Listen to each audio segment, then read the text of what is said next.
Friday night. That means the CBSI Hot 10 show. Ladies and gentlemen, thank you for joining us tonight. It is with great pleasure, great pleasure, or pleasure,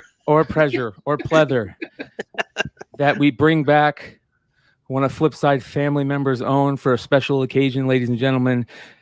Renovision has hit 1,000 subs, and if you're not subbed over there, go sub while we hit this intro.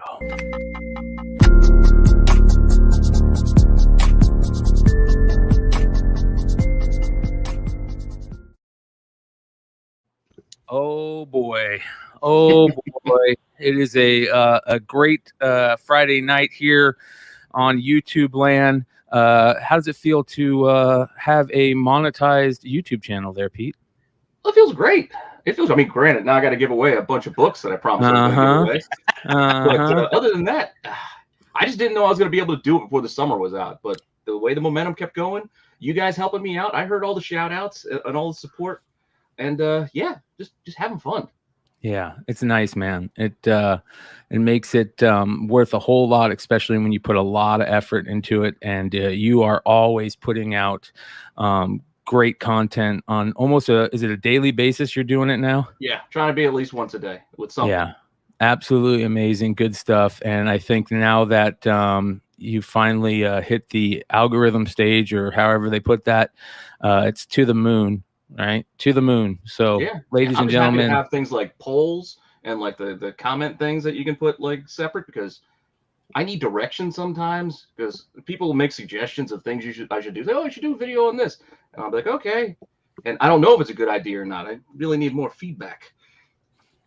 Well, you've always been doing good stuff, man. The way that your setup is and your layout and how good you are in front of the camera, it was a no-brainer for you to keep putting up effort into this. I think that every single one of us that has ever talked to you about YouTube said that you're good at it. So congratulations, my friend. And we've got 45 live in the hangout right now, in the chat right now, watching us on YouTube. So you guys, if you're not already subbed, go give Pete a sub and just watch all his goodness over there. He rocks it on a regular basis. So again, congratulations, brother, and we are super proud of you. Let's get into some of the fun with the list. Yeah. Super Mars, thank you so much. Much love, much appreciation. I see all kinds of fun people in the chat tonight.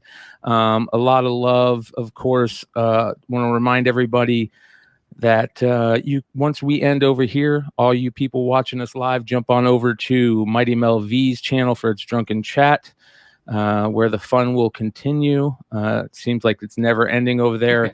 I want to throw Mighty Mel some love, who isn't able to be here tonight, but he reminded me, he said, hey, do you mind talking about my whatnot? So I am gonna do exactly that. Let's see if we can find it here. So Saturday night, it's late. I think it's like I think it's a late show. The one and only Mighty Mel V will be starring the Bad Mofo box, and he's really excited for this. I think the Ben Stein's box idea has taken off. We saw Wonderworld Comics, Dennis just kill it, and Mighty Mel V is ready to throw in with some Bad Mofo boxes. So you guys check it out Saturday night on Whatnot. Mighty Mel V on the app. Cool. I'm gonna laugh if he actually sends it through the mail with that on the outside of the package. Yeah, you know it's going to. Of course, it ends up that way on the other side. Yeah. You guys go check out cardstopper.com, comicbarricade.com. Get 10% off your order with the code word Flipside. Goodies for the comic and card collector. All right. So the way that the list works, as you guys know, the one and only Ben Stein, Ben S, curates the list every week. He picks a bunch of books, and there are some books that are left off the top 12, I guess you would say, including the honorable mention.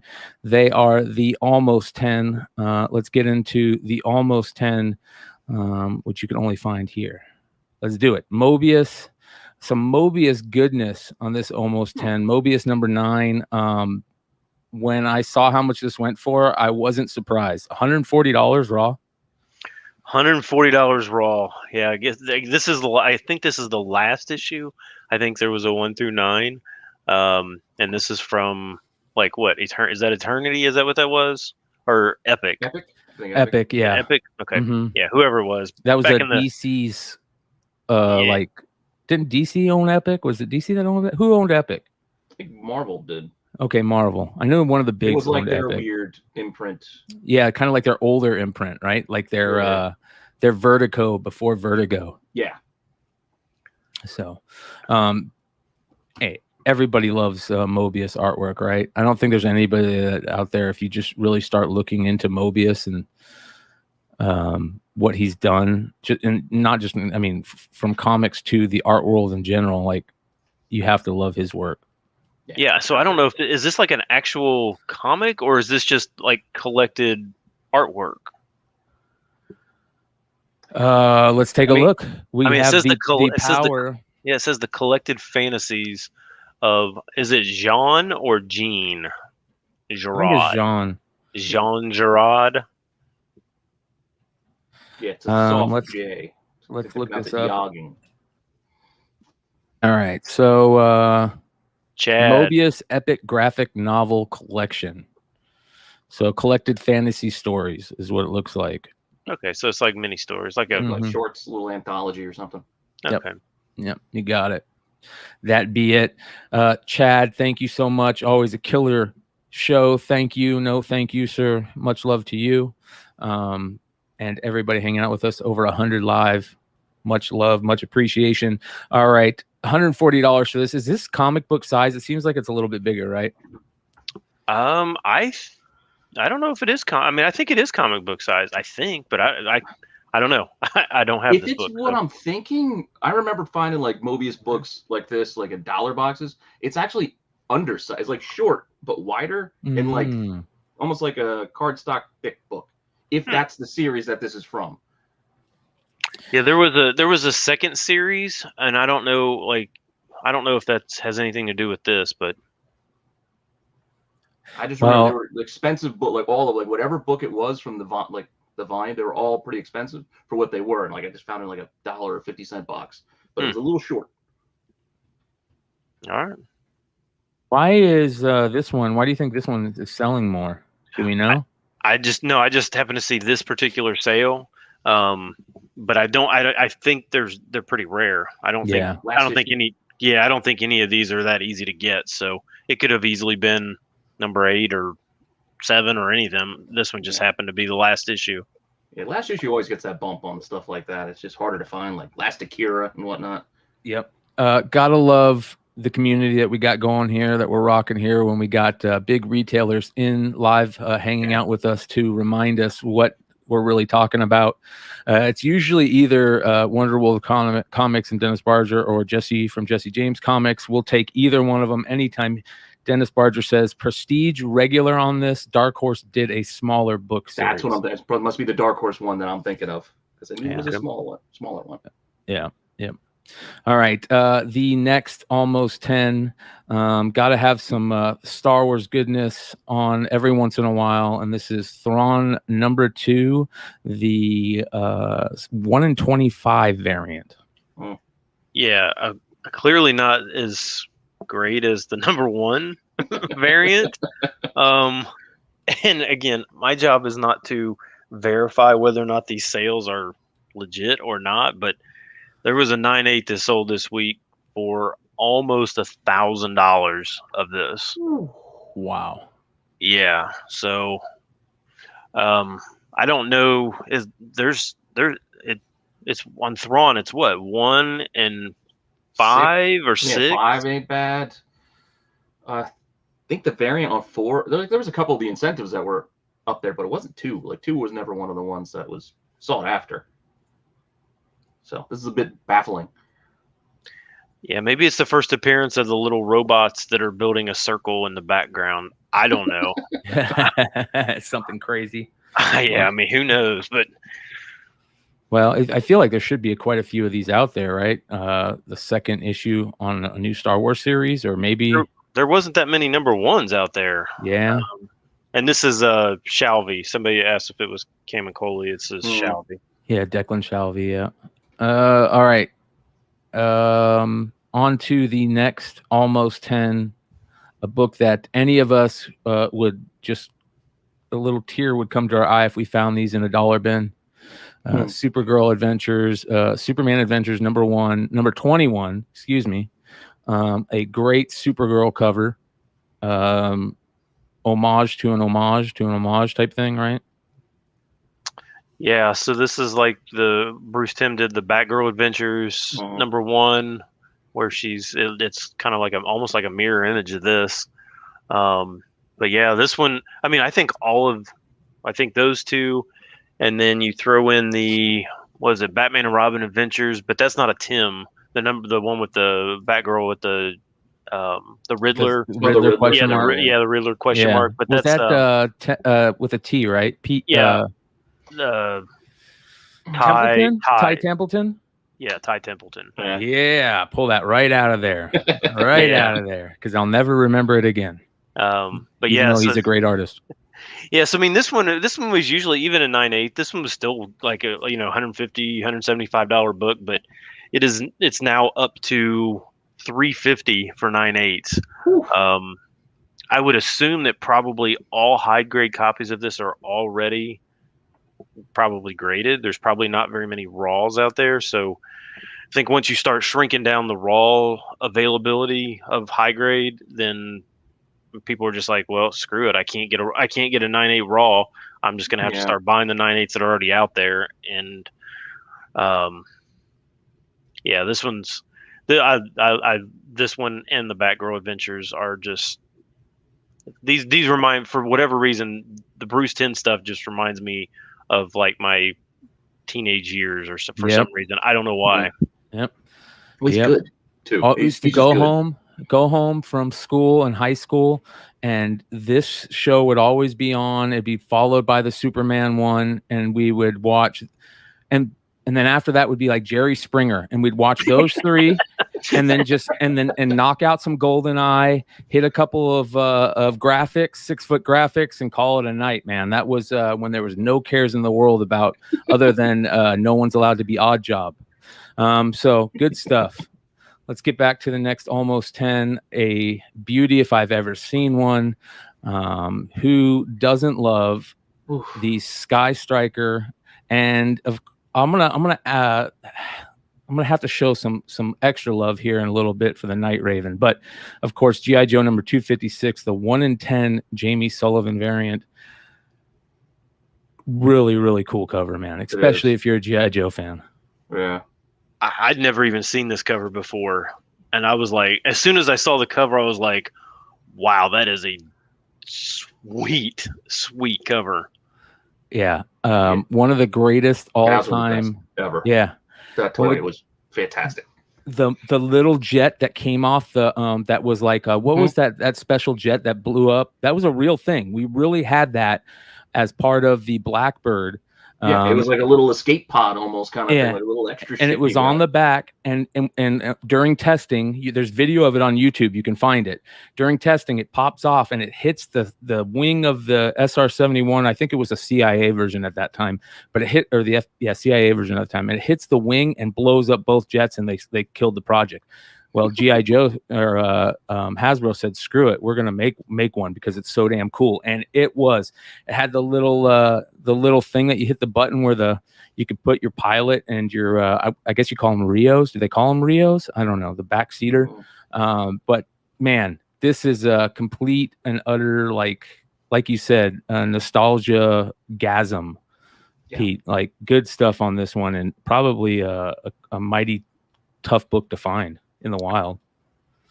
Yeah, and it's sold for like 35 to 40, and that's probably without anybody really knowing.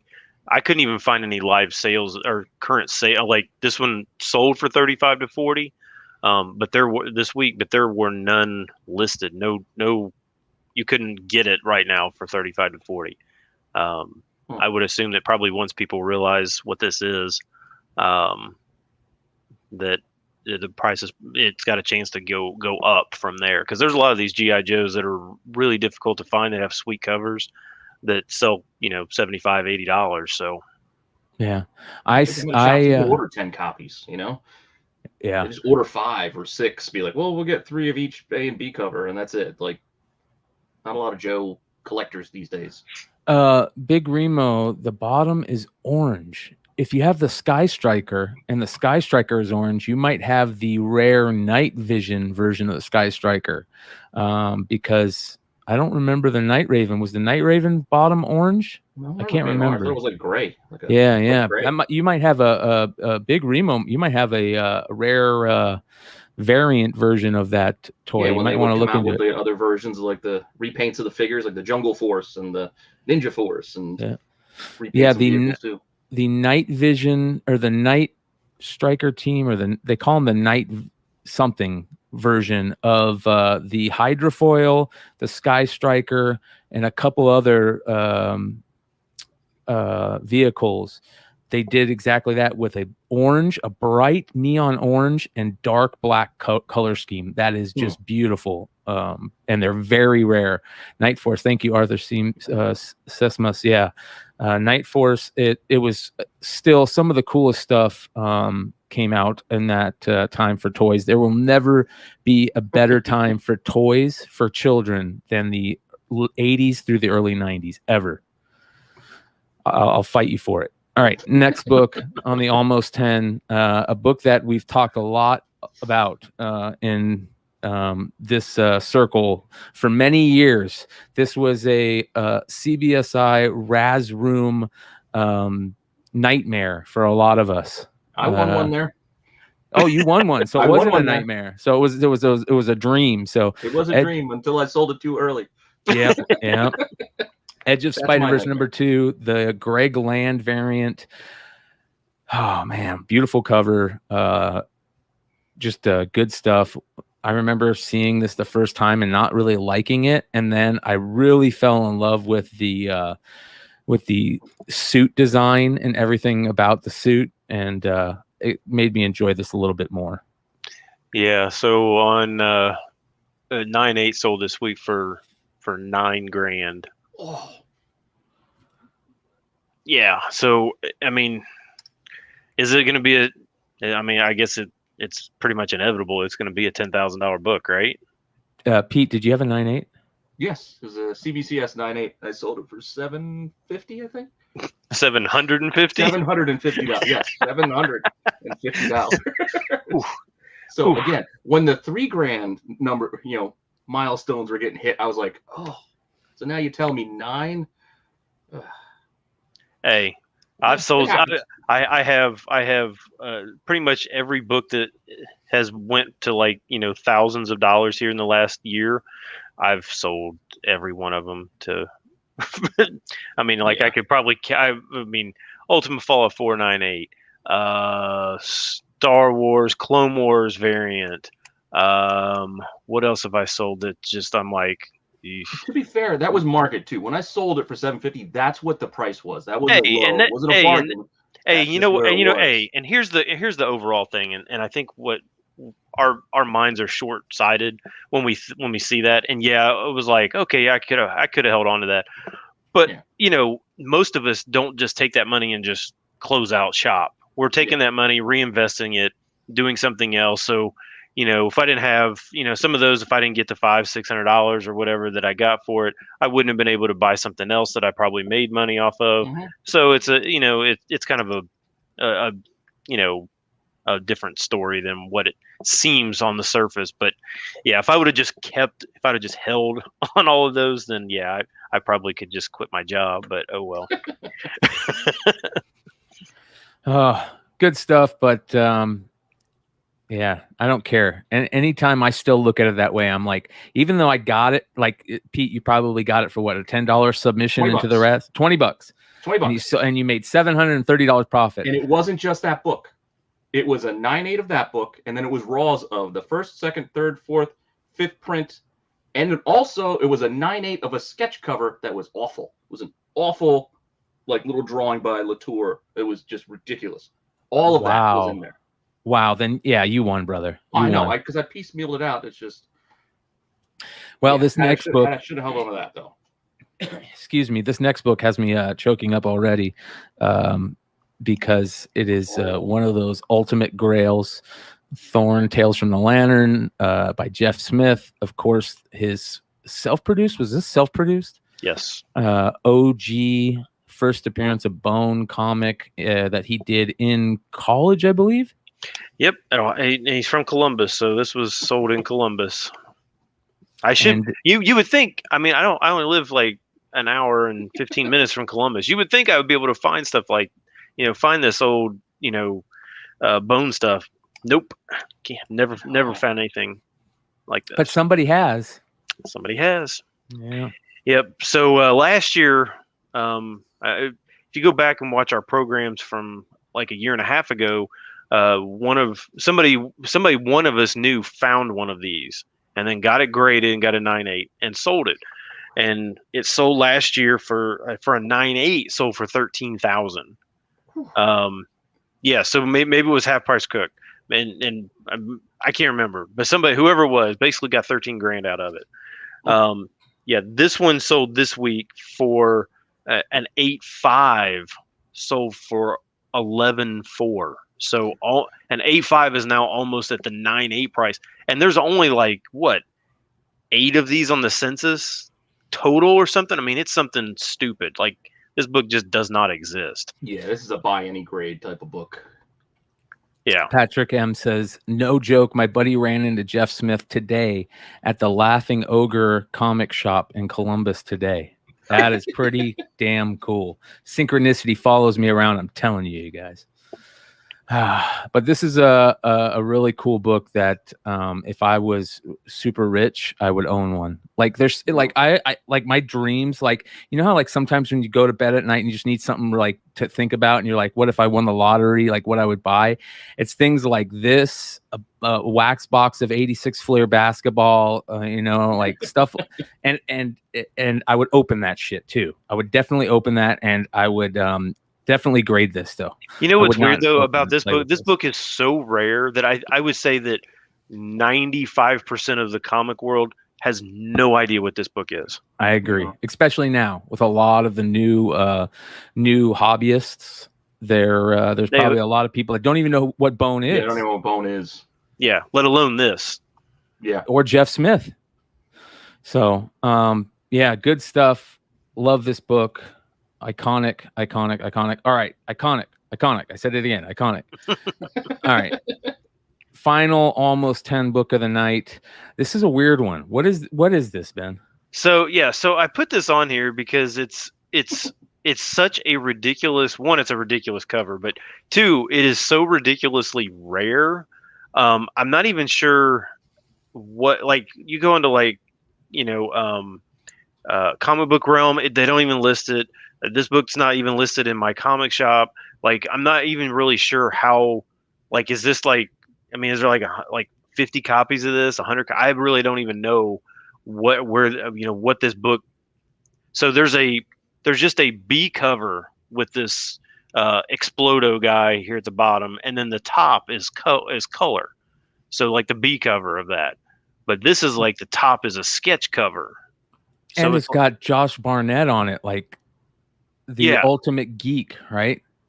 Yeah. So for those of you guys that don't know who Josh Barnett is a stud OG MMA fighter that is a hardcore like comic and nerd guy. I think he's really into Dungeons and Dragons and stuff like that. So is that who that is? I thought that was Hawk from the Titan show. No, that's Josh Barnett. Yeah.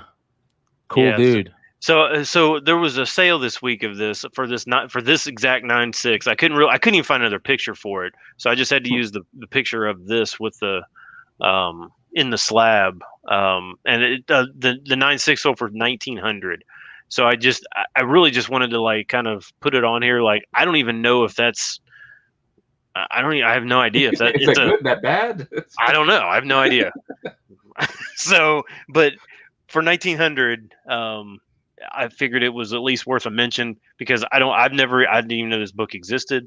And so I was like, I'll I'll see if you guys have ever seen this. No. So I'm sure we have some retailers that know about this in the chat. We'll have to wait for them to let us know, because This is why you got to start writing ghost hunting again. Yeah, I think So, there's a retailer in here that some of these books, because I also want to thank you personally, because I do videos based on some of the books you talked about before. What's really funny is I feel like my whole collection is just books that nobody's ever heard of. Like That's fun though. This list right here, I have none of these books. None of these books. I mean, everybody's like, oh, I got like 4 or 5. It was a terrible week. I never have any of these books on the Hot 10 ever. Yeah. So.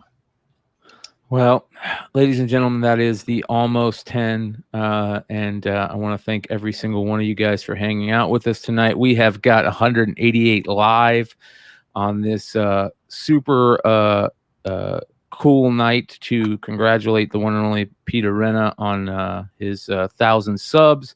Make sure you guys go check out his channel. He's putting out amazing content every night. And of course, make sure you guys subscribe to Tales from the Flipside if you're not already. Hit that bell, throw us a thumbs up and the like, and let's get into the list tonight. Here we go. Number 12, or the first honorable mention that I like to call it, is a book that is hard to find good images of.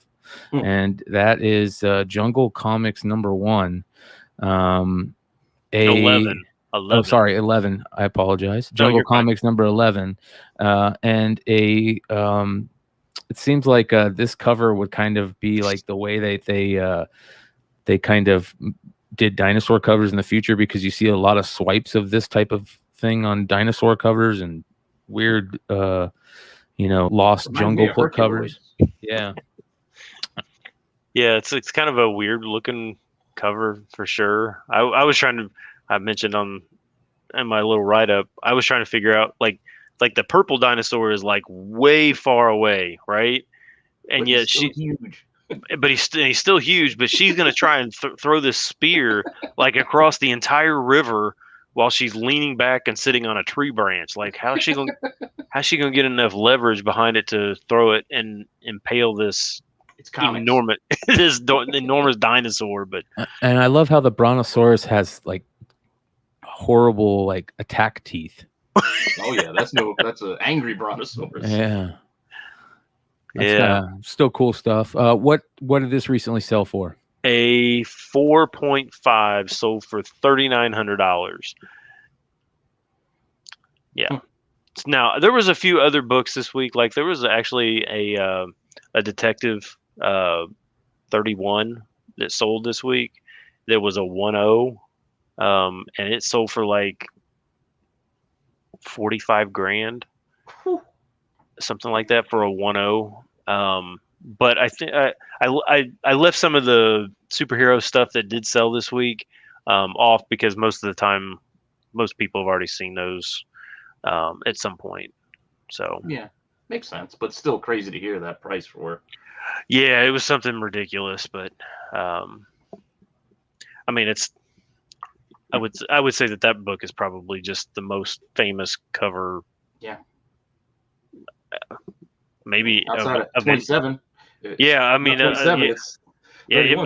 It may be a better cover than 27, and I mean, other than maybe Action 1, I mean, it's definitely top 5 of all time, so that's probably why. But so this one was just a weird one.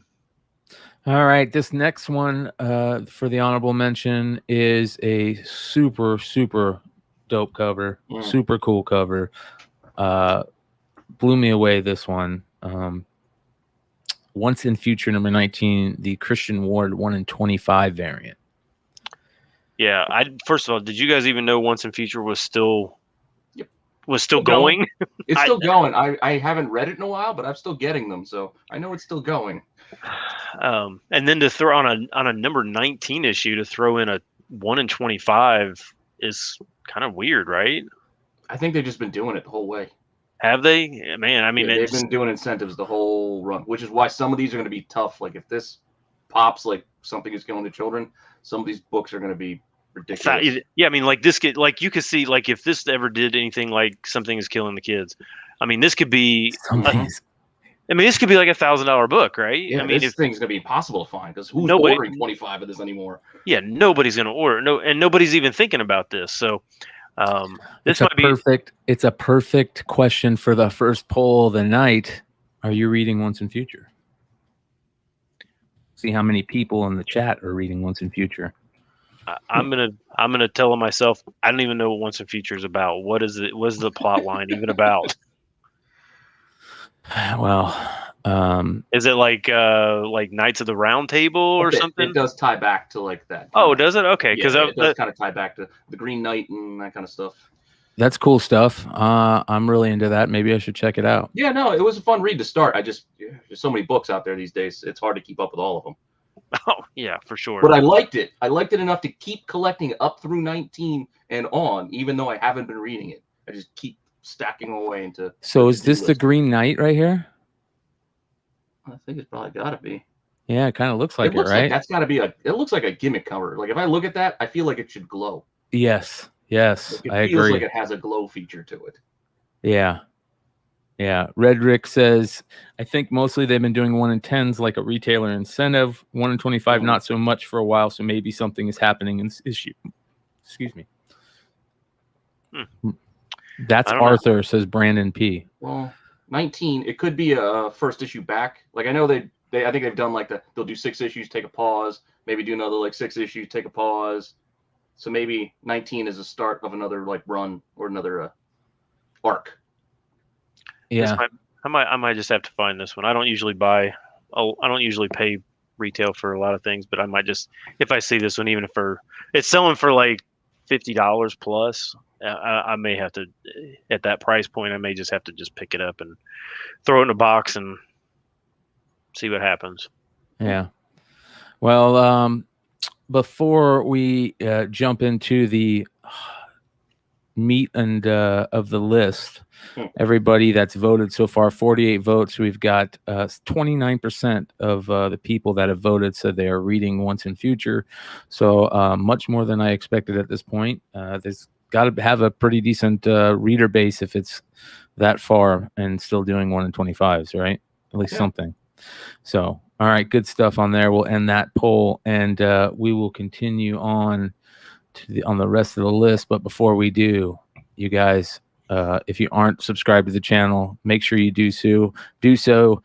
Tales from the Flipside, your source for comic book and collecting news, fun stuff, collectors, making content for collectors. Check it out. Lots of fun stuff that's been happening over the last couple of weeks. The top 10 prospect list is now live. They'll be cleaning that up this upcoming week and knocking that out live every Thursday night. Make sure you guys check that out now. And of course, tomorrow night, the Saturday Modern Comic Mayhem crew will be live at 10 p.m. Eastern. So make sure to check them out. And Sunday night, a show that you jump on every once in a while there, Pete, the Star Wars show.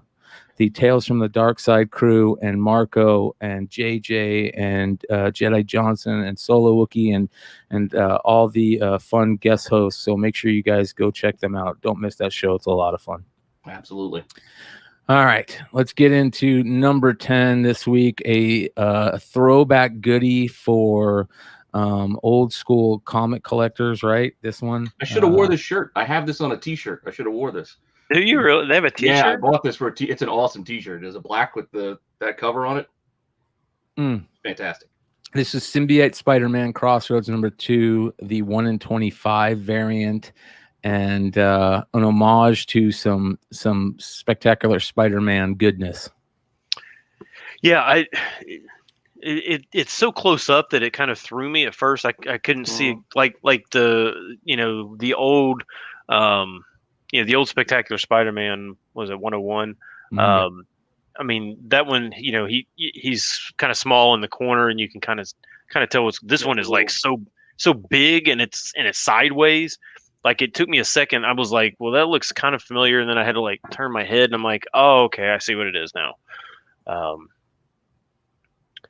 Yeah, so it's pretty cool. I mean, it's like selling for like 40 to 50, which isn't bad. I mean, it's almost about double ratio, and it just came out. So, And it's Well, one weird, like miniseries, right? Like how many copies are being ordered of that? yeah, You who know, knows? who ordered 25 copies of symbiote SpiderMan Crossroads? Right. so there's the original, you guys. For anybody that doesn't know, so really nice homage on that. All right, on to number 9. And very few non-Marvel books on the list this week, but number 9 is one that we've seen quite often on the list. Something is killing the children. This is number 19, the 1 in 25 variant. And as Ben writes, the train that keeps on rolling, and that is the truth. Yeah, I mean this is a kind of an interesting, like through the ages whatever cover, so it's kind of cool. I just think that at this point, I mean, you should probably be buying all the incentives for this series at this point. I mean, right? I mean, well, it's going to get to a point. This is 19 as well. Like this is like Once in Future is also issue 19. Like right. But don't you see? Isn't at some point there's going to be so many incentives on these things? Like I feel like that we're going to be getting like 25 incentives on issue 25 or something like that. You know what I mean? It's crazy the amount of with exclusives, how many covers are out there with some of these. I think the store exclusives kind of hurt a little, but a lot of those stores don't order like Marvel though, so it's not like the store exclusive are getting a ton of copies. I was they usually get like 500 for image copy or image books or whatever. So I was talking to I forget, I'm not going to say who, but a close source close to the inside that was telling me something like it's House of Slaughter #1 or a Something is Killed in the Children book that they have like already 25 exclusives and a waiting list for 28 more. Oh my gosh. Yeah. That is bonkers. Wow. For a Boom title. Yeah. Wow. That's insane. It is a little bit. I mean, I got no words. That's ridiculous for, ASM 1, let alone an offshoot of a Boom main series. I mean, it's not even it's not even like a main title. The House of Slaughter's not. So it's like, good for Boom. I mean, Boom's got to be raking in the cash on this stuff right now, right? Well, I think so. I hope so. Yeah. I'm happy for him. I mean, I'm a fan of Boom Studios and what they do. So, yeah, me too. I like Boom. I like IDW. I think both of them do things well, and they don't step outside of what they do well. I'll also say that I think Ross Ritchie is a comic collector, a comic fan. He is you could talk to him about comics forever and not bring up Boom Studios once. He's that big of a comic fan. So I'm happy for him at any point. But I will say at some point this exclusive retail game is either gonna eat up some of these shops, or if they figure it out and settle it down, they'll be able to save them. But I feel like a lot of these shops are going to go out on the edge and sign up for a big exclusive, and there's going to be 50 other exclusives for that same issue. How many of yours do you think you're going to sell? You know?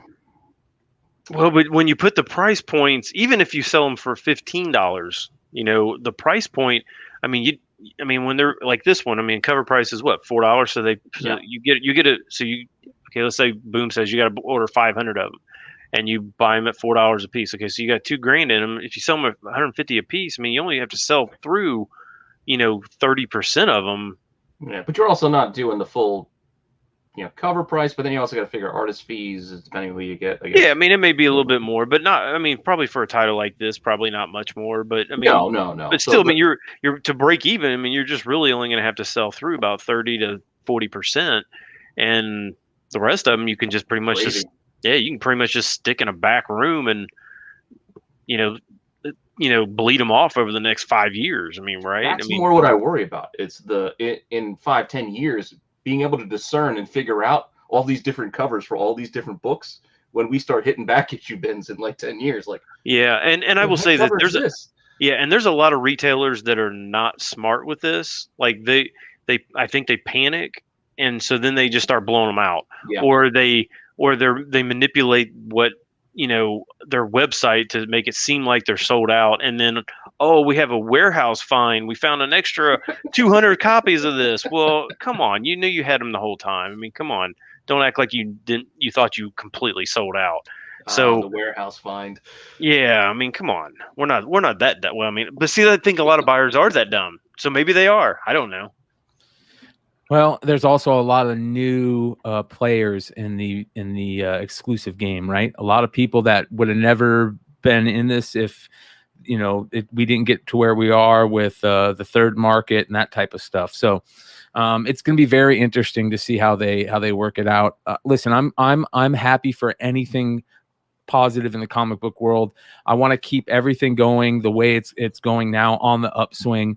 So let's hope that they figure something out and it doesn't go off the rails. But one interesting thing that I saw in the chat right now is somebody asked, like, at one point are real collectors going to start saying, buying the A and B covers rather than the exclusives and this and that, because well, I think it's happening now in a lot of cases. Yeah. As far as exclusives go, I mean, the best advice you can give anybody is just buy it. If you like it, buy it. Don't buy it thinking you're going to make money on it. Just if you like it and you're happy spending whatever the ask is, whether it be $20, $50, whatever they're asking, if you're comfortable with it, then do it. I do it, but I'm only doing it because I want it. Don't do it thinking, all right, I'm going to buy this and I'm going to flip it for four times that. Yeah. Yeah, because that's probably not going to happen, and that's where you're going to have problems. Well, this one is definitely not a retailer exclusive. This is an incentive of 1 in 25, and that's probably why it's selling for $40 with tons of sales. Right. Yeah. So. Well, you think about it too. Like a store is going to have maybe 1 or 2 of these, and there's probably a lot of fans. They want, even their pull list guys, like everybody probably wants it, and they're like, well, I only got 2, so I give 1 to this guy and 1 to this guy. That's it. Right. Yeah. Well, all right. Let's get into the next one. Another book series that I like, this Ghost Rider and the Midnight Suns story arc. Really good stuff. And reminds me of collecting as a kid. This is Ghost Rider number 28. And with that, I saw the Midnight Suns video game promo thing, and I was like, I had to go and do like a deep dive into who is this character. And then, when they talked about Lilith and all that stuff, and I was like, oh, that's kind of cool. It kind of got that like Diablo feel to it, right? Yeah. Kind of had that Diablo feel when Lilith popped out of, and everything. So I thought that was kind of cool. And I think that Marvel always points us in the direction that they want, right? They're kind of like those airplane guys, with the little over there. Over there. So right now they're pointing us in the ways that they want us to get stoked for some type of storyline or something, I guess. And Midnight Suns is it. Ooh, it's candy. Yeah. Yeah. I mean, this jumped up. What was about 6 months ago, something like that. Yeah. And I was kind of surprised. I mean, that it was still even selling at 20 to 25, because it's not like this is an uncommon book at all. Yeah, this is a dollar bin book. Yeah, I mean, so it was still selling for 20 to 25, but and it just kind of surprised me that having a video game come out basically made the price double. I mean, it's now 40 to 50 raw. So it just seems weird to me. I mean, I get that people are like, oh, well, if they're putting in a video game, that means they're going to probably do something with that. What I don't know, I guess, but I mean, I think a lot of people are hoping for that, and I guess, yeah. I mean, I think that they probably will. I think there are a lot of people that love this era of Ghost Rider. even though that is way overproduced, but I still think people just I do. Yeah, I think kids, people of the '90s just love this Ghost Rider. Yeah, Wonderful Comics says I found newsstands for this. Yeah, this is one that there definitely are newsstands out there to be had, and there's the rare Australian newsstand too. So for all of our fans in Australia, where's all our Australian fans out there? Let us know if you're in the chat. This is a book. As you can see, sometimes polybag. You can sometimes get it polybagged with the little connecting poster inside. I think I have a stack of like 5 of them, all polybagged still. Oh yeah, I got polybag, open polybags, without no bag, like multiple versions of many of those titles. Yeah. But this is a book that people can still find in those places. Real quick, I want to shout out Never Enough Comics. He says, shameless plug. First Whatnot auction tomorrow night, 10 p.m., 7 p.m., 10 p.m. Eastern, 7 p.m. Pacific. All $1 minimums, $1 keys, hard to find variants. Stop by and steal his books. So thank you for that. Never Enough Comics will give you the shameless plug. We appreciate you hanging out with us. More Whatnot goodness. All right. It could be the appetizer for Mel's afterwards. There we go. How much did you say this was selling for raw? 40 to 50. Okay, I need to go searching. I need to start selling my Midnight Suns books if this thing's going for that much. You know what though I do like, and I've always talked about the Midnight Suns books, is the all black covers that they did for what was the variant of that book? What was that book called? The book in the Midnight Suns run. Darkhold? The Darkhold variants that they did. And they were like the first all black sketch covers. They weren't meant to be, but they did this like weird matte black, and it was a Ghost Rider one. It was I remember. Yeah, I remember those. Yeah, the Darkhold variants. And I have a short box of them because I would buy them to get sketches on them before anybody ever did the sketches on the all black covers with the badass colored blanks that they do. Yeah. So the only one you could do it on was that Spider-Man one for the longest time. People didn't realize there was all blacks out there. Oh, you could 36? Yeah, the Twin Towers one. Silent. Yeah, good stuff. Be on the lookout for those Darkhold variants if you guys are sketch cover fans. They're badass. Super cool. All right, number 7 on the list this week is a very interesting book that I had to double take on, and that is Black Panther number 5 from the 2009 run. And I had to remember what was going on in this book, right? Because I think we all picked it up based on the cover. This is back when J. Scott Campbell, of course, was doing the covers, and he was drawing badass Storm covers, and him and Michael Turner, I think, did a couple cool Storm covers too when Storm, was in the relationship with T'Challa. Unfortunately, I don't think we're ever going to see that. I don't know if they'll ever be able to bring Storm in without having T'Challa there. But who do you see in the background there, right? That is the Lady of the Hour. The Lady of the Week, Shuri. And this is the one where Shuri decides to defy the Panther God and take on the mantle of the Black Panther. Yeah, so Shuri stuff was definitely hot this week. I know like set photos and stuff are coming out for Black Panther 2, and she was Letitia Wright was definitely sporting like a Prince outfit or something. Oh yeah, the purple. Yeah, the purple was, man, that was crazy looking. I didn't even realize it was her at first, but these are the 9/8 of this had, after all the talk, back last fall, this jumped up quite a bit because everybody was thinking that she was going to be Black Panther, but then they'd kind of fallen off to around less than $300. But now, I guess confirmation that she's going to be Black Panther.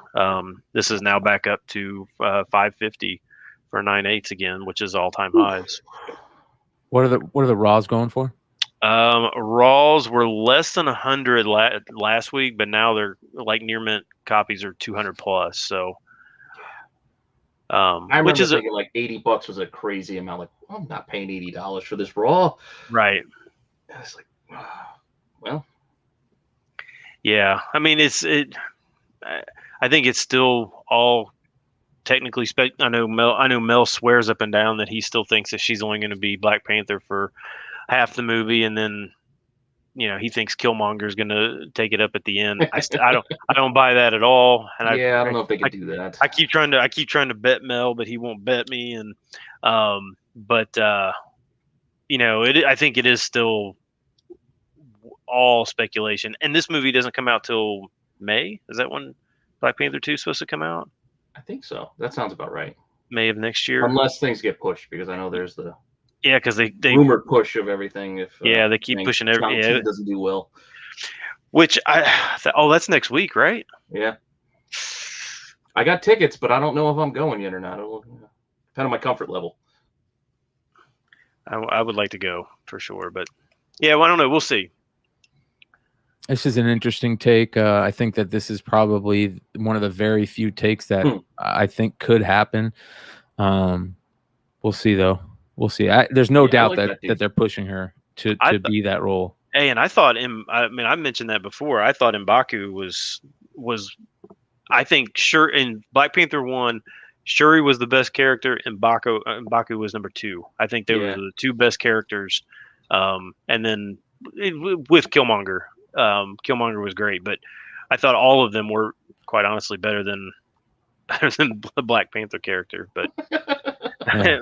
I mean, I know that's probably like sacrilegious to say, but yeah, it was just well done all the way around. It was. It was. Ferdbird the Nerd, thank you so much. He says, congrats to Renovision on your 1K subs. Great show to end the month, gents. Amen. Amen. Thanks for hanging out with us. Much love to you. All right.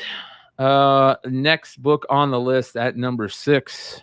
Another Marvel book. Marvel goodness just all over this list lately. And this is a book that a lot of people talked about last week because they just, I think, we're seeing them, and a lot of beautiful variant covers came out of this first issue. This being one of them. This is Darkhawk #1, recently released, the Mike Deodato 1 in 50 variant, and we had a Mike Deodato cover on last week where we all kind of went, "Oh man, this one's rough." This one is some of Deodato's best work. Beautiful, beautiful Darkhawk #1 1 in 50 variant. Yeah, I think I made fun of you Darkhawk fans on the show Monday, didn't I? Or maybe last week. Yeah. I don't know. I think if I don't poke fun at Darkhawk fans, you kind of have to, though. You pretty much, right? It's welcome. It's welcome, I think. Right. Darkhawk fan. Yeah, I think so. I think that they wear it like a badge of honor. Yeah. Like if you're not making fun of me, then you don't respect me or something. Yeah. So. Yeah. Well, did you guys see all the covers to this issue? Not all of them. There were several. I knew there were several. Yeah. And this one I will say is the best of them. But I mean, still, I think but still $75 to $100 is a lot, even for 150. Which one did you think was better, Brian? Oh, I'm trying to find them right now. Let me find them, man. I mean, it was a 1 in 50, so it gives it a little bit of that extra love, right? It gets that boost of, well, it's the hardest to find. It's the highest ratio, so this is the one we all want. Yeah, but there are some really beautiful books in that first one. Let me find it here. Let me see if I can find this one. I mean, this one, like if you were flipping through books or whatever, this one looks like it should be worth more than the other ones, right? I mean, it doesn't. It just has that look of I'm better than that big cover feel. It has that. So that's the regular cover, but I mean, look, even that one's beautiful. Like the redesign on the suit with the purple and it just looks badass. He looks that like the bad guy from Micronauts. It's still badass, man. I mean, that one's decent. It's not terrible. This one's beautiful. That one's gorgeous to me. The way that they put the trade dress in there, Marvel's getting much better on adding trade dress, to make it look artistic. Same with this one. The trade dress on this one's good, obviously. But I mean, that one right there is beautiful. Yeah, but could you imagine if they instead used all those 5 covers that you liked as the incentives for the next 5 issues, as opposed to just throwing all 5 of them down all at once, Well, making you choose. you never know. The incentives for the next 5 issues could be fire. Fire. True. Cool looking Too many character. covers. It's like Dynamite. Like Dynamite burns through way too many covers. Like, you don't need to have that many. Spread them out. Yeah, I agree. Sometimes there are too many covers on certain books, but this one has a big fan base. Even though we make fun of it a lot in the comic book collecting community, like it's always the meme jokes, right? Darkhawk #1, or this character. But in reality, there's a lot of people out there that are Darkhawk fans. True. In theory, yeah. There's also that Facebook group. I think that's their badge of honor. That's getting your Darkhawk 1, like one of those comic book collecting Facebook groups. I got my Darkhawk. Like, I'm in. I got my Darkhawk 1. Yeah. Well, this next one is, I feel like it's really reaching hard, but it doesn't matter in this new speculation comic book world. These books go through the roof once people catch on to some little rumor or some little thing. And number 5 on the list this week is SpiderMan #1. And I know we were all stoked to talk about the Spider-Man trailer, but that trailer left us with hardly anything really to get into. I don't think that it showed very much. And I think a lot of people are reaching when they're like, that person could be Miles' uncle, or that person could be Miles' grandfather in that car over there. And it's like, come on. And then the next thing to know, uncle. It's Donald Glover. Yeah. Well, the next thing you know, they're like, oh, now this could be the first meeting of Miles and Peter Parker in this movie. And now this book is going crazy. Now, what I will say is there's some really nice, there's some crazy variant covers to this I didn't know about. But for I would say, because this is kind of following the, Ironheart meets, Shuri, and all these things keep these meetups, these first meetups now seem to be like a thing. And obviously at some point, even if it's not in this Spider-Man movie, at some point, Miles and Peter Parker are going to meet up, right? I mean, it's going to be a thing at some point. Well, they kind of did in Into the Spider-Verse. Right. Well, right. Yeah. They already did. That's true. They did there. But in live action, at some point, it's gonna be a thing. So, but I don't know. I don't know if these type of books really matter, or is it just people just trying to make other books seem like keys that are not really keys? I think they do matter depending on what happens. For example, one of the greatest comic books to own, to reference, to go and search out for, and to read if you're into the character is the first time Wolverine and Sabretooth meet, right? That has become a classic book because of the two characters and how they are intertwined with each other, right? Yeah, because they didn't start as what they ended up being. Yeah, so there's certain things when certain characters, first Hulk and Wolverine, but anytime they meet in the future issues, it's a big deal, right? So there are certain books that I think are on the level of first meetings can be keys, right? Or situations. And the MCU definitely heats that up depending on what people are saying, rumors they heard, or this and that. And this is one of them to me. But I will say, like I said, there were some crazy covers that I didn't realize about this book or haven't looked at in a long time. Yeah. The second printing variant with the masks on is way better to me. Cool. Yeah, that is such a better cover. That's so cool. I think Humberto Ramos is either really shitty or really good. There's no in between for Humberto Ramos, right? And then these ones were very interesting to me. The variants, the Sarah Pichelli, Mark Bagley cover, that were variants for, I think there was also another con that did it, a couple of cons that maybe did it. So these are pretty interesting to me. I was going to say, were those cons or those stores? Yeah, these are, I think it was from a con. I think there was one I saw from a con, but these might be stores. But this one right here is awesome. I love that. Yeah, the reflection's kind of cool. Yeah.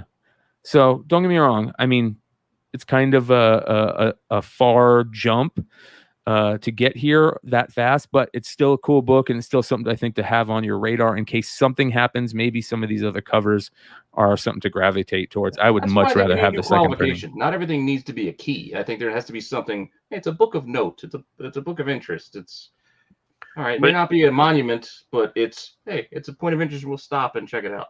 But isn't this the same cover that was on the Summer of Spider-Man or something like that? Yes. Well, this cover right here, that came out before. Yeah, this same cover, they did a free book, The Summer of Spider-Man, which was this, and then the other half was Avenging Spider-Man 9. Yeah, so it's like it's a double key. I mean, preview. You know me, I hate free books, and I don't think any free book should be listed as a key. Because it's a free book, it's no more than an advertisement at that point. Still cool to have, but it's just an advertisement. That's all those free books are. Yeah. Well, people love collecting characters, and Miles is a super collectible character right now. So if you are a Miles super fan, for example, I remember when Jesus Christ, when Harley Quinn. When Harley Quinn went crazy, that would be crazy. Hey, I would buy a Hillary Quinn. Hillary Quinn. Yes, I would buy that cover. The first Flipside variant is a Hillary Quinn book. I remember when Harley Quinn took off, and it was like any book that you could find with Harley showing on the cover early or showing in the guts, like some of those Batman Adventures books where there was just like a wanted poster in a scene. And Harley Quinn collectors were rabid for that stuff. So it is what it is. All right. This next book is, I'm not surprised it's here. Number 4 on the list, Black Panther. Number 2, first appearance of Shuri. I think the Shuri stuff is much more important than the Riri stuff right now, just because of how they're building the movie around Black Panther, and Shuri's going to be Black Panther, so she's the main character. I think the Riri stuff still has a chance to be a end scene like type thing. It could be a meat and potatoes in the movie, where she's a big character, but I think more than likely it's probably going to be an end scene type thing. She's probably going to be a small piece of the Black Panther movie, but I got to watch out for Riri going forward because she's getting her own show. She'll probably tie into Armor Wars. Who knows if they'll bring Iron Man back? Like, she has a lot of upside. Well, with the news wasn't there news recently that Captain America, the new Captain America movie, is going to be Anthony Mackie. Yeah, it's going to be Sam. So they're okay going forward. Obviously, doing movies with the new characters in the duds. So is the hero and the arm or the costume more important than the character in it at this point for Marvel? I think it depends on the character. If it's a cool costume, then I would say first in costume is more important. If it's a crappy costume, then go first character. This is interesting. Mass Collectible says Kevin Feige said she's wearing the Ironheart suit in Black Panther 2. If that's true, that wow. That seems a little bit of a jump. Yeah. Like just speeding through her storyline like that, then what's she gonna do? Maybe the Ironheart suit is the end credit scene. Well, maybe instead of building another Iron Man suit, maybe that's what she is just building. They're just skipping that because honestly, isn't that kind of where a lot of the issues that we have with first appearance of, or like Invincible Iron Man 9 is because she's first in costume, but it's not her costume, so. That's why for me it reduces the appeal of that book because it's not even it's just a random suit it has nothing to do with who she is now. So maybe they're just saying, well, forget that. Why would we put her in a different suit to bring her in another suit later? Just have her build her suit, right? Yeah. Well, she can also be, the whole talk about that school that they set up and this and that, and maybe, Shuri is going back to check on that school, and the number one student at the school is Riri, and she needs her help for something, while she's there, and that's how that starts. I wouldn't be surprised if I know a lot of people have talked about that as the scenario. That's what I was thinking too, but with them at MIT, I don't know now, like. Well, they'll probably just use MIT for the setting, right? They wouldn't want to They give could, but that's also MIT. where Riri actually was in the comics. She was at MIT, so they might maybe Shuri's there to recruit her to go to the Oakland school. But I don't know where they're going to go with it. Is Riri going to overshadow that? That's the only thing that I'm concerned if they. I mean, because like as like somebody who might be a Black Panther fan, if like the Black Panther title is overshadowed by Riri, that would be kind of a slap in the face, right? Like, oh, well, this is Black Panther 2, but we're going to introduce the big thing is that Riri's going to be in this. It just seems like it might. Us as collectors and speculators and whatnot are focusing on that, but the casual moviegoer will be like, oh, who's this character you showed us in the first 20 minutes of the movie? But then all of a sudden, Namor shows up and nobody cares about their trip to MIT because Wakanda is under siege by Atlanteans. Like, then they won't care. Yeah. Well, we'll see. It'll be interesting. We'll be getting more news as the weeks go by, more rumors. Everybody is going crazy about new rumors, though. A lot of new rumors in the world of Spider-Man and Amazing Spider-Man. Number 544 is number 3 on the list this week with one of the worst storylines in all of comics. One More Day. What do you take? One More Day or Clone Wars? Not Clone Wars. The Clone Saga. Yeah. For Spidey. Well, One More Day, and then what was the other one that was so terrible? That's like One More Day. 1 year. What was it? 1 year later, or what's it called? I forget what it was, but it was in the Amazing Spider-Man. Anyways, everybody's going crazy over the Doctor Strange team up with having to go to Mephisto to make the deal and this and that happens in the comics. And then you saw the trailer and Peter comes to Doctor Strange to make a deal to change everything and go back. And listen, this is, to me, one moment in time. Thank you, Dennis. One moment in time. To me, this is how MCU works. They go, okay, what are some good ideas that have happened, or some good storylines that have happened in comics that we can kind of build upon to get to where we're going, right? And they mishmash multiple storylines. We saw that with Loki, and they're gonna mishmash multiple storylines with Spider-Man No Way Home, right? So I think this is a great play on it happening, but man, how many of these books are out here? This was like one of the most printed comics at the time.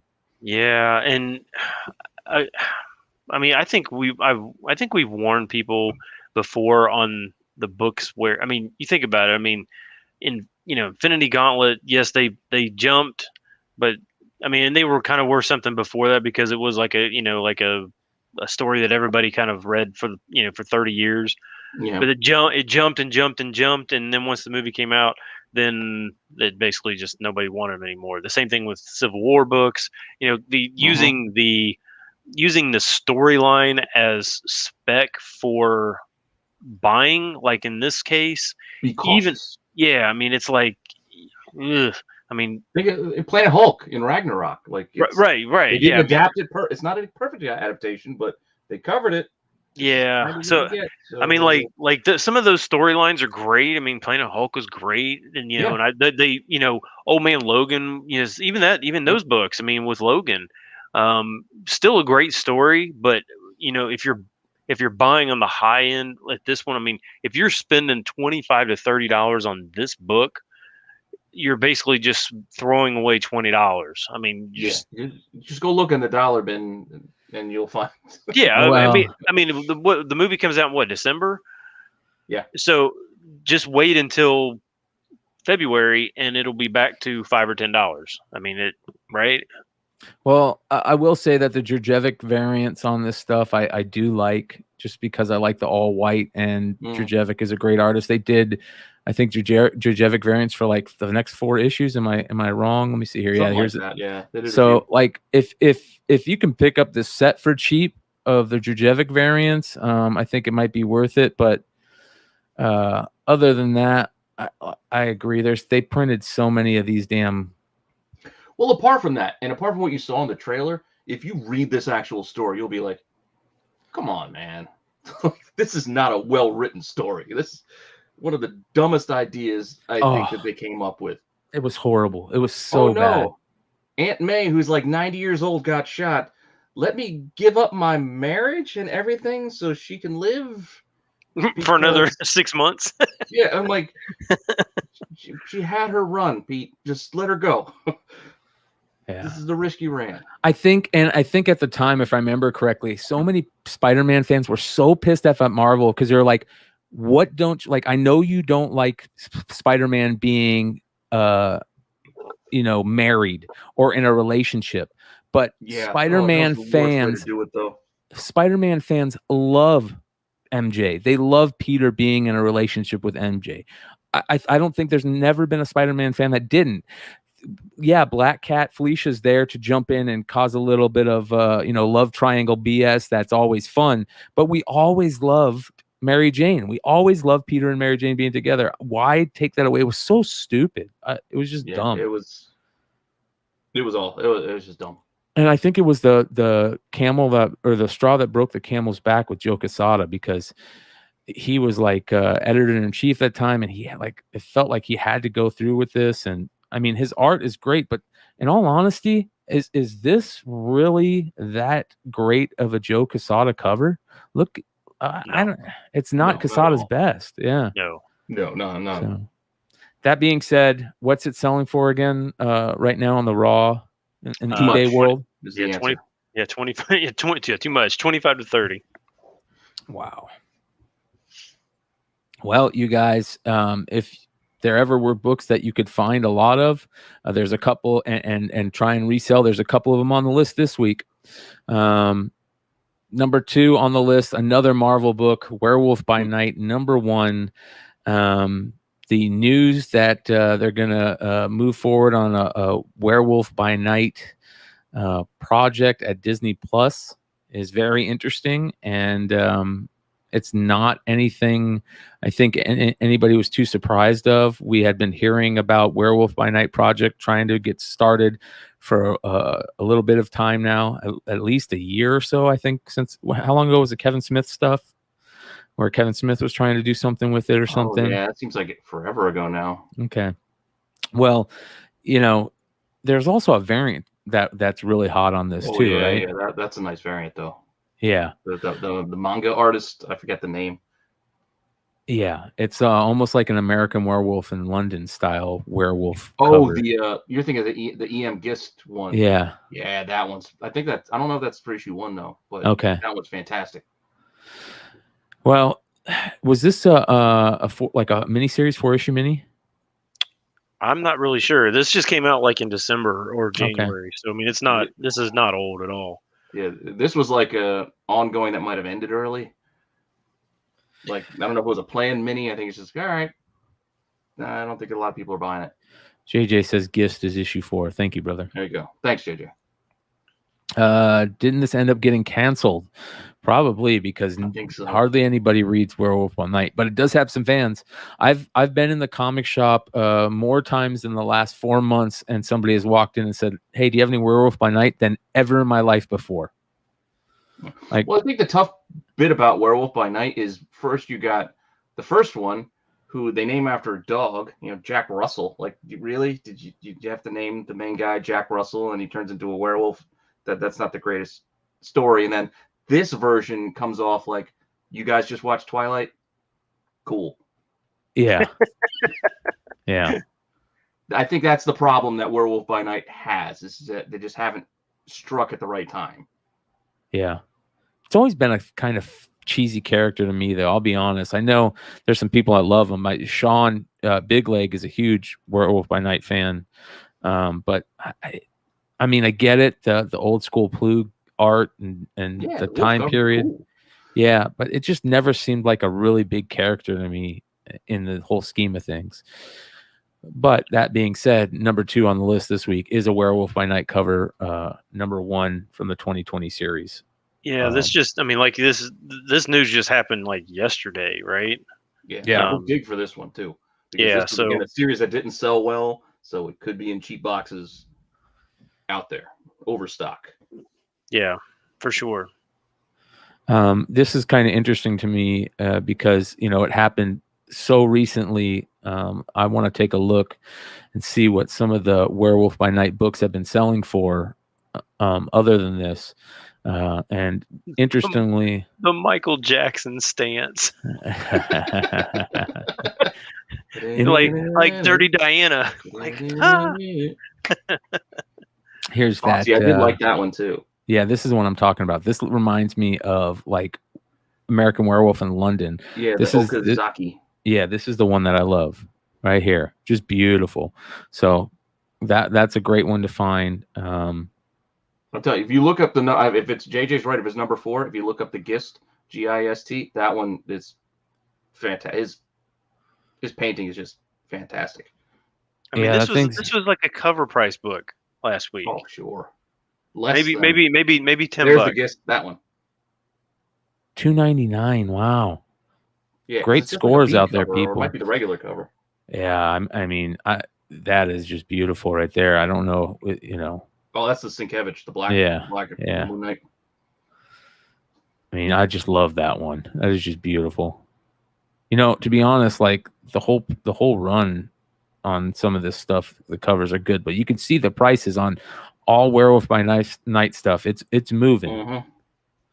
It is moving very quickly. So even it's surprised to see this at $50 a pop. Bonkers. But like you said, it is a book that you can probably find right now in backstock. Go digging for your shop owner who watches this show or sees the list. Yeah. Shout out to Manny, the comic collector. He says, hit the bins, people. Hit the bins. Yep. Before we hit the number 1 book, I want to throw a shout out to everybody that is hanging out with us live right now. Thank you guys so much for being here on a Friday night. Make sure to hit that subscribe button if you haven't already. Let's hit up some of the names in the chat tonight. We've got Cover Lover Comics, Alien on YouTube, JJ Maxwell, Chloe's Comic Swag, Cool Comic Guy. We've got the Ninth Wonder, of course. Make sure you check out his Whatnot shows. JJ Maxwell, I've already said. Patrick M. We've got Hartman Sports Cards and Comics According to Shan, Big Remo. A lot of people that a lot of names that we see over and over hanging out with us. Dwayne Scott and High Voltage Mark. So thank you guys.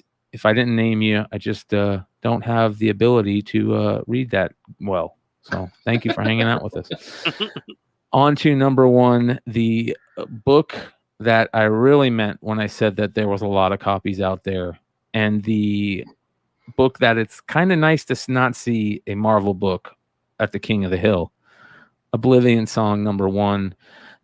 Specifically though, the pink signature variant by Lorenzo De Felici, which was to me a really cool gimmick that was started by this book, if I remember correctly. Yeah, I think so. I did it a couple more times, but yeah, I think it was this one started it. Yeah, but they really went print wild on this book, and for good reason, because I think it was probably auctioned by the time they went to printing on these floppy issues, right? I believe the word it was already optioned.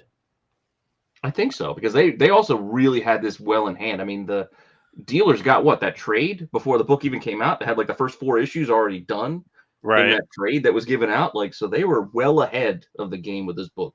They knew what they were doing. Yeah, I like what Ninth Wonder said. This thing was printed into oblivion. Yes, it was. Yes, it was. But hey, I'm a Robert Kirkman fan till death, man, because of Battle Pope. You guys know that. I talk about that book all the time. And Robert Kirkman is a big deal for comics, and I'm on with anything that he does because it brings more people into comics. I remember the whole thing with the trade initially on this. There was a bunch of variants for this. I think there was I saw one.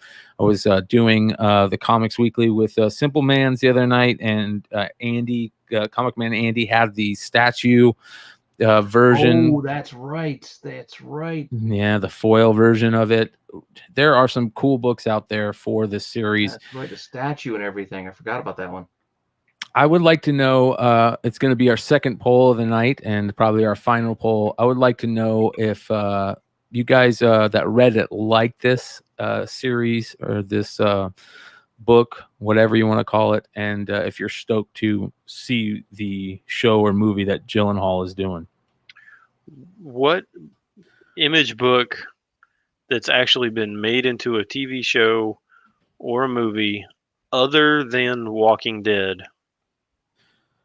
has held on value-wise? Invincible so far. Yeah, Invincible so far. But it's also Kirkman. Well, this is Kirkman. Mm-hmm. This is also Skybound. Well, do you want to count Spawn? We had the Michael Jai White version way back in the day with John Leguizamo. So basically, we're talking 2 out of every single Image book that's been optioned or made into a movie or a TV show that has continued to hold solid value. It's kind of tough. I mean, even in practical terms, when you think about it, like with an Image book or things like this, these are generally like stories. It's like it's got a beginning, middle, and end. It's going to have an end date. Whereas something like Batman or Spider-Man, it's more of a character based than it is story based, I guess. Great, right? So, like, this is going to have an end, just like Walking Dead. We would think will have an end, right? So I guess my question, and this is always my question when it comes to these, because of them having basically, bookended stories, the amount that we as buyers of these things spend when there's really no justification to spend big money on. I mean, on any of these. When it's over. Yeah, I mean, because there's Marvel and DC, they can continue to use these characters for decades and decades and decades and go forever and ever. Pretty much once X writer stops writing a series, the series pretty much just stops. Nobody else really a lot of times even picks up the story. So once they're done with it, then that's pretty much it. So Doc Joe's asked, what is the story about? Has a Dune feel? Well, the story is very interesting. A decade ago, 300,000 citizens of Philadelphia were suddenly lost in oblivion. The government made every attempt to recover them, but after many years, they gave up. Nathan Cole won't. He makes daily trips, risking his life to try and rescue those still living in the apocalyptic hellscape of oblivion. But maybe Nathan is looking for something else. Why can't he resist the siren call of the Oblivion song? So there you go. Yeah. So I saw somebody say Boys and Umbrella Academy. Not Image. Well, even if they weren't Image, I mean, but think of Umbrella Academy. That's right, I was going to say. Umbrella Academy doesn't count anymore. That's kind of already lost its luster, right? Yeah. I mean, most of those key issues and stuff have dropped way back down. And it's still on. I mean, it's still going. It's not like it's stopped. I mean, they're still going to have a season 3, and even the Boys stuff, when it got to a certain high,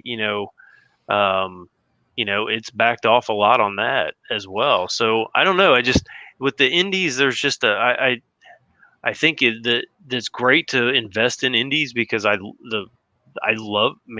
prefer them most of the time.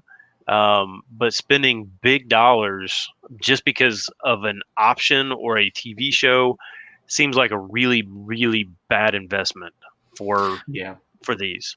Shout out to Chloe's Comic Swag. If you are not following Chloe's Comic Swag on IG, make sure you do. He's got just great stuff over there. He says, show some love, hit that like button. Great show, fellas. See you on the gram. Much love. You want to see some great books. That's a feed you want to follow. Yeah, good stuff. Appreciate you. So, well, listen, the reality is that most of us knew that this had been optioned long ago. And the reason that it is going crazy right now is because of the news about Jake Gyllenhaal wanting to be involved. Huge megastar. There's no doubting that at this point. And you don't think he's a megastar, really? Not anymore. I mean, he was just recently in a Marvel movie or a Sony SpiderMan movie, I think the guy commands. I'm not saying he's not. I like him. Don't get me wrong. I'm not trying to downplay that. I'm just. Well, maybe he's. I don't know if he can listen. carry this on his own. I don't think it's like, well, it's whatever we put. This movie could be, taco. Ladies truck and gentlemen, driver, I think we're gonna go see it because it's a Jake Gyllenhaal movie. I think we found the new ranking segment that Pete and Marco are going to do on Renovision. They are going to rank megastars, including Jake Gyllenhaal. So I want to see it. I'm in all day for that. I've got plenty of opinions. We want to start talking actors, actresses. We want to start talking movies. I'm in. Well, listen, we'll see what happens. Did they even announce, is it going to be a movie or a TV series? It said movie. Okay. See, I would hope like this feels like it would play better as a series. Personally, comics in general, I think, lend themselves more into that longer form storytelling, especially like an indie. Like, I don't know. I think that's why if The Boys was a movie, do you think people would have taken to it as much? Because they would have had to squeeze everything into 2 hours. Like, I think getting that extra time to The Boys had to have been a show. Certain things have to be a show, and I think honestly, with some of these things, they probably would have been better suited to be shows. Just so you can kind of expand and build the universe, and most of these things, the general public, and even me. I mean, this was a heavily ordered book. I've never read Oblivion Song, so I have no emotional tie to this story at all. You're going to have to build something for me to even care about it. Because I have no reference point to start with. Like a Quiet Place kind of feel, I think, to it with the weird. Right. Yeah. Something. I don't know. Wow. This is one of those books, and Dr. Lovebox kind of threw up the comment that I can't. They all get like kind of jumbled in my head, because it felt like there was like a bunch of titles that all came out by like the mega creators, Jupiter's Legacy being one. What was the Capullo Revolver? Reborn. Oh, Reborn. Well, Reborn. Yeah, this Oblivion Song, like it just felt like a lot of those types of stories all were very similar, like type of deals that all came out around the same time. But they probably didn't, but feels like to me. Anyways, there are a ton of these books out there. That we will say that. I mean, I can't remember if it was Manny. I think shout out to Manny Comic Collector. Might have been on his IG today. I saw he was just going through like Oblivion Song at his local comic shop. There's like 30 copies of #1 there. You know what I mean? But that being said, there are some variants that are harder to find. If you are going to spec into this, I think that foil variant is probably one of the bigger ones to spec into. Well, even the pink's not that bad. I still think there are a ton of. There's probably a ton, but it's not like the right, because was this returnable? I feel like this was one of the ones that was returnable. Like, and I feel like I remember some retailers getting like every copy they got was the pink. They double shipped them. Yeah, something Maybe like that's that. What it was. Hey, you ordered 100 copies? We're gonna send you 200. Yeah, it was something weird. It was so and like half of them were pinks or something. No. Yeah. Yeah. Well, it was a great gimmick that birthed a ton of other copycats with the secret variants, and I'm game for them. I like the secret variants. It's kind of like pulling a cool card out of an unopened pack. It's just kind of cool not knowing until you get home and you find out all there's secret variants, and you look to check if yours is the secret variant and you're lucky enough to have one. So very good stuff. Shout out to Christopher Colbert, who says, don't forget 7 to Eternity. We really need to revisit that spec. And yes, it was returnable. I missed 7 to Eternity. Just a new issue just came out this week, I believe, or last week. Wasn't that it? Yeah. Was it the last one? It might have been the end. Okay. Yeah, they shot themselves in the foot with that hiatus. Yep. Same with We Can Never Go Home. I think did the same thing. Oh yeah, for sure. Yeah. So anyways, listen, you guys, thanks for hanging out with us. 220 till the end. Much love to you. Thank you for everybody that was in the live chat with us. Thank you for everybody that dropped super chats. One of the best ways to support the channel, you guys, is to subscribe. But don't forget, you can drop the super chats, and we appreciate each and every one of you that do. Make sure to go and check out Peter Renna's Renavision, one of the best comic YouTube channels on YouTube. He is by far one of the best creators in our sphere, whether he likes to take credit for it or not. He's doing good things over there, and we appreciate the hell out of him. And don't forget to go to comicbookinvest.com. The Wizard of Now, some of the best writers doing their stuff over there. They've been doing it for a long time, including the one and only Ben S. Make sure you guys follow the Wall Comics on IG. Give me some love on IG too if you guys want to. Check out the Bogcast, my other podcast, and much love to all the Flipside crew that are hanging out doing their thing on Whatnot. Make sure to give all those guys a follow, and you can find Flipside on there too. That being said, we'll check you guys next time. Peace.